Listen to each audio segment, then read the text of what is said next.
이번 서귀포시 한 체육단체 회장의 성추행 의혹, 그리고 지난해 제주시 체육회장의 직장 내 갑질 등 체육계 문제가 잇따르고 있습니다. 체육계에 대한 신뢰를 뒤흔드는 일이 계속 반복되고 있는 이유가 무엇인지 박주영 기자가 취재해봤습니다. 직원에게 가족이 운영하는 꽃집 배달일을 시키고 주말 경조사에 직원을 동원하는 등 직장 내 괴롭힘이 인정돼 물러났던 이병철 전 제주시 체육회장. 서귀포시 체육회 한 종목협회장은 여직원 성추행 혐의로 경찰 수사 중에 부당해고 의혹까지 받고 있습니다. 체육회장 비리가 잇따르는 이유 중 하나로는 간선제라는 체육회의 특수한 선출 구조가 꼽힙니다. 종목단체 회장들이나 클럽 대표들이 회장을 선출하는 구조다 보니 검증도 제대로 이루어지지 않습니다. 그러나 가지는 권한은 막강합니다. 사업 계획과 예산, 사무국 운영에 대해 심의 의결권을 갖는 이사는 물론 징계 권한을 갖고 있는 스포츠공정위원회 위원도 마음대로 선임할 수 있습니다. 형식적으로는 선출직이다 보니 해임 절차도 까다롭습니다. 이 때문에 비리와 인권 침해를 객관적이고 공정하게 조사할 제3의 기관인 스포츠윤리센터가 필요하다는 지적은 수년째 이어지고 있습니다. 막대한 예산을 지원하는 제주도도 잇따르는 사건에 감독기관 설치를 추진하겠다고 약속한 바 있습니다. 인권 관련해가지고 챙겨 나갈 거 아닙니까? 그렇기 때문에 이 스포츠 윤리센터 이 부분을 저희가 적극적으로 유치하겠습니다. 하지만 약속과 달리 제주도는 예산 편성은커녕 구체적인 계획조차도 세우지 않고 있습니다. 저 전에 갔다 왔었는데 아직 좀 미온적이라서 계속적으로 그거를 계속 우리가 협의해 나가야 될 상황이고요. 다른 지자체들의 대응은 제주도와 확연히 다릅니다. 경기도는 체육계 비리와 인권 침해에 대한 객관적이고 공정한 조사를 위해 지난 2022년 전국 최초로 스포츠인권센터를 자체 예산으로 만들어 운영하고 있습니다. 또 강원과 광주, 경남 등 5곳도 문화체육관광부 스포츠윤리센터 지역사무소를 유치해 대응하고 있습니다. 체육계 비리가 잇따르는데도 제주도가 손을 놓은 채 방치하면서 체육계에 대한 신뢰도 바닥을 모른 채 추락하고 있습니다. MBC 뉴스 박주연입니다. 가짜 가상화폐를 만들어 투자를 유도해 수억 원을 가로챈 사기단이 경찰의 무더기로 붙잡혔습니다. 콜센터 사무실까지 차려놓고 치밀하고 조직적으로 범행을 저질렀습니다. 장우리 기자입니다. 경찰이 한 사무실을 급습합니다. 책상 위에 놓여있던 컴퓨터 화면에는 투자자를 설득하기 위한 상담 대본이 빼곡합니다. 경찰이 덮친 곳은 가짜 가상화폐 투자를 유도하기 위한 사기 조직의 사무실. 이들은 과거 다른 투자 사기방 이용자들의 개인정보를 빼내 그때 본 손실을 가상화폐로 보상해주겠다며 전화를 걸어 접근했습니다. 마치 가상자산이 실제로 지급되고 가치가 오르는 것처럼 보이게 하는 가짜 거래소 사이트도 정교하게 제작했습니다. 가짜 사이트는 피해자들에게 2차 투자를 유도하는 수단으로 사용됐는데 지금까지 파악된 피해자만 48명, 피해 금액은 7억 3천만 원에 달합니다. 제주경찰청은 범죄단체 조직 등 혐의로 투자 리딩 사기 콜센터 4곳의 총책과 조직원 25명을 검거하고 이 중 20명은 구속 송치했습니다. 이번에 붙잡힌 사람들은 모두 4개 조직으로 사기 수법과 운영 방법은 비슷했지만 조직 간의 공모는 없는 것으로 파악됐습니다. 그런데도 경찰이 수사에 들어가자 비슷한 조직들이 줄줄이 포착됐던 만큼 이 같은 사기 수법이 광범위하게 퍼져 있는 것으로 보입니다. 그 전화나 SNS로 연락 와서 투자를 권유하거나 그 홈페이지나 홈 트레이닝 시스템 가입을 유도하여 투자라고 하는 경우에는 그 사기일 가능성이 높습니다. 경찰은 피해자가 더 늘어날 수 있다고 보고 윗선을 쫓는 한편 제주 지역에도 관련 조직과 피해자가 있는지 수사를 확대하고 있습니다. MBC 뉴스 장우리입니다.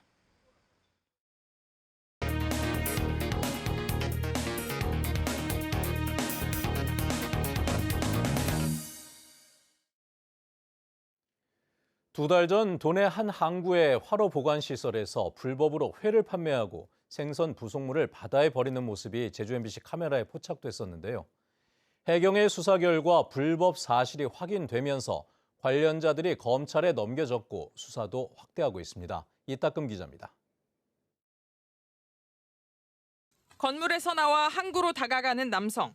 익숙한 듯 머뭇거림도 없이 바구니에 든 무언가를 바다에 던지는데 회를 뜨고 남은 생선 꼬리와 뼈 같은 부산물입니다.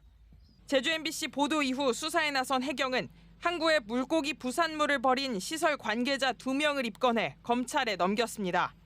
관련법에 따라 물고기 부산물을 항만에 버리면 1년 이하의 징역이나 1,000만 원 이하의 벌금에 처해집니다. 수산물을 가공하다 남은 부산물은 생활 폐기물로 분류, 항만 등 공공수역에 버렸기 때문에 물환경보전법 위반으로 사건을 송치했습니다. 수사는 불법 시설물 사용으로도 확대되고 있습니다. 부산물이 나온 곳은 항구에 위치한 활어 보관시설.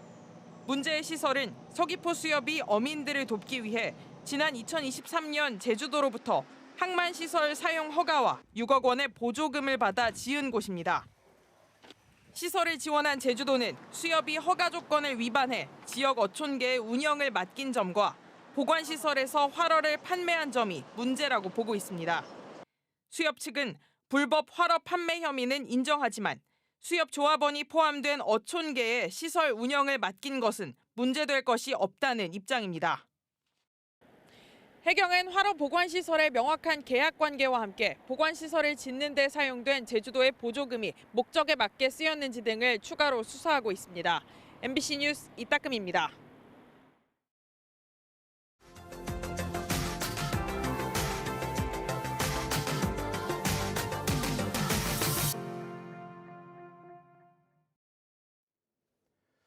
(80년 5월) 학생들의 거리 행진이 시작되었던 5.18의 진원지 전남대학교에서 5.18을 기리는 행사가 열리고 있습니다. 학생과 교직원이 함께 만들어가는 대규모 행사는 개교 이래 처음이라고 합니다. 이재원 기자입니다. 해마다 5월이면 독재 타도가 울려 퍼졌던 전남대 5.18 광장. 오늘은 학생들이 함성 대신 붓을 들었습니다. 학생들이 힘을 모아 그려낸 그림에서 강조되는 문구는 민주주의와 자유. 8, 90년대 선배들이 민족과 통일을 주장하며 캠퍼스 곳곳에 그려놓았던 벽화를 요즘 감각에 맞춰 새롭게 해석했습니다. 북한 관련 얘기라든지 통일, 독재 이런 부분이 아무래도 현재 청년 세대들은 아무래도 조금 멀게 느껴지기도 하고 조금은 오히려 조금 반감이 있을 수 있기 때문에 그런 표현들을 전남대학교라는 표현으로 바꾼다든지. 바로 옆에는 헌혈 행렬이 길게 늘어섰습니다. 현재의 세대들은 45년 전 항쟁의 의미를 되새기며 기꺼이 팔을 걷었습니다. 그래서 지나가는 길에 5월이구나 하면서 상기시키면서 헌혈을 하게 되었습니다. 피 부족해가지고 이렇게 다 헌혈했다고 하잖아요. 그래서 5.18 기념으로다가. 개교 이래 처음으로 5.18 주간의 대규모 행사를 마련한 전남대학교는 민주화 성애와 항쟁 기간으로 분류해 5.18을 축제로 승화시키고 있습니다. 80년 5월 민주화 성애가 열렸던 16일까지는 캠퍼스에서 헌혈과 벽화 그리기, 5월 영화 상영 등의 행사를 이어가고 항쟁 기간인 17일에는 정문에서 금남로까지 행진에 나서 전야제에도 참여할 계획입니다. 과거를 기리고 또 미래 세대에게 5.18의 정신을 가르치고 교육하는 그런 장을 만들자, 그런 취지에서 이번에 5.18 기념 행사를 준비하게 됐습니다. 또 5.18 당일에는 80년 5월의 주역들이 모교를 방문하는 행사를 열고 45년 전 5.18의 의미를 되새겨 나갈 예정입니다. MBC 뉴스 이재원입니다.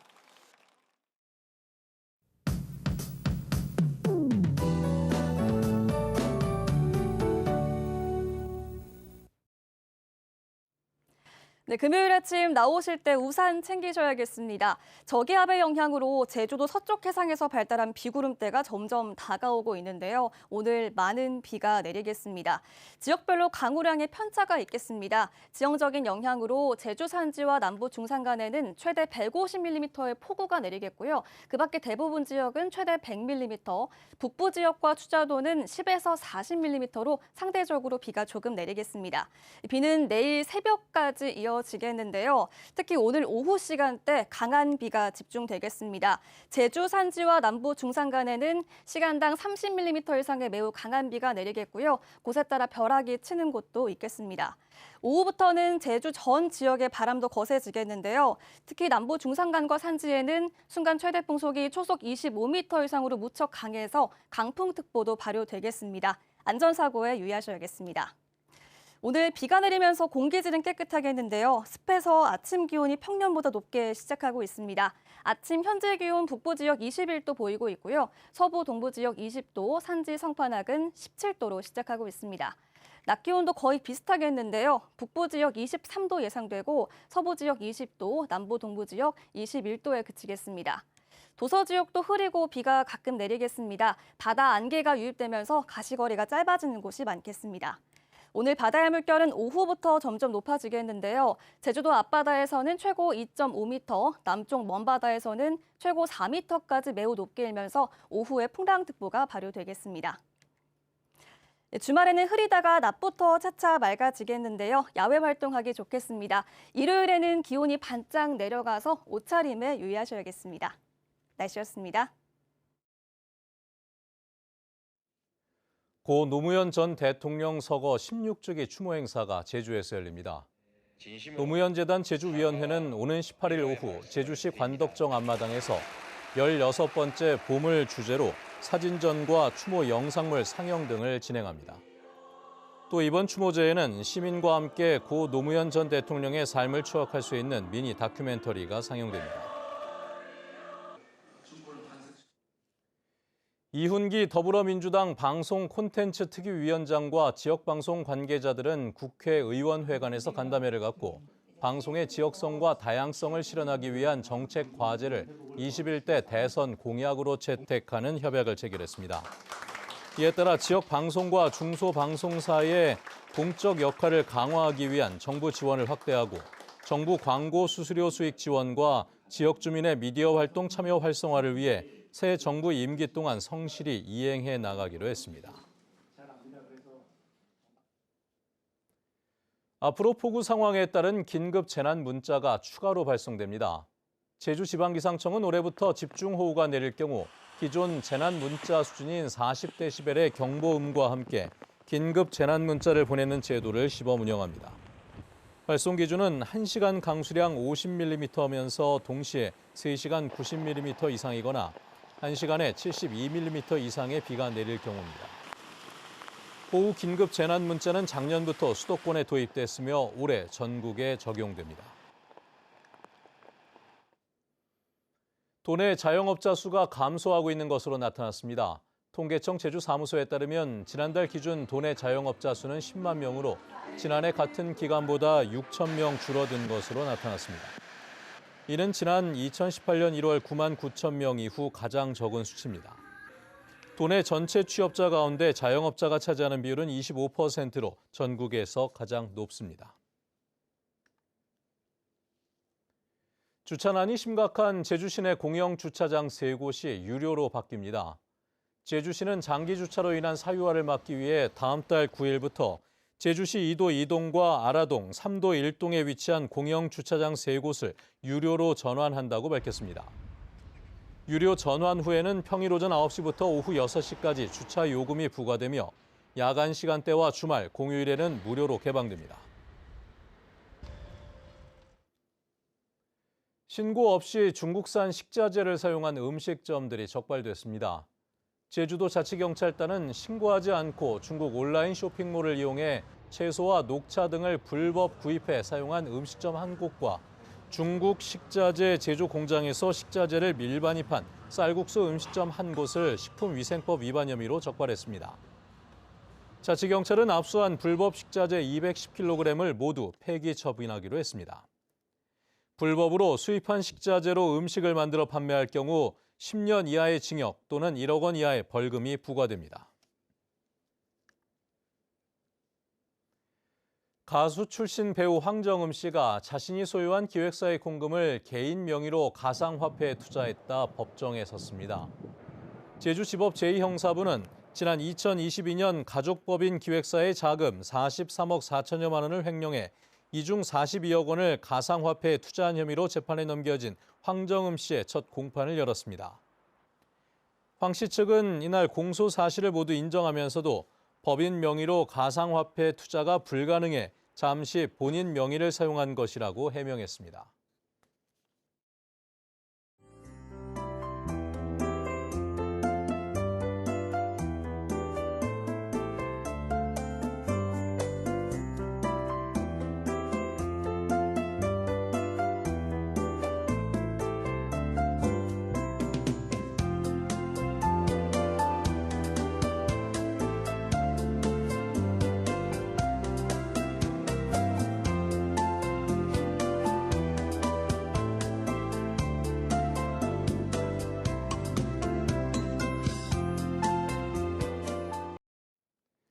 네, 뉴스투데이 제주를 마칩니다. 시청해주신 여러분 고맙습니다.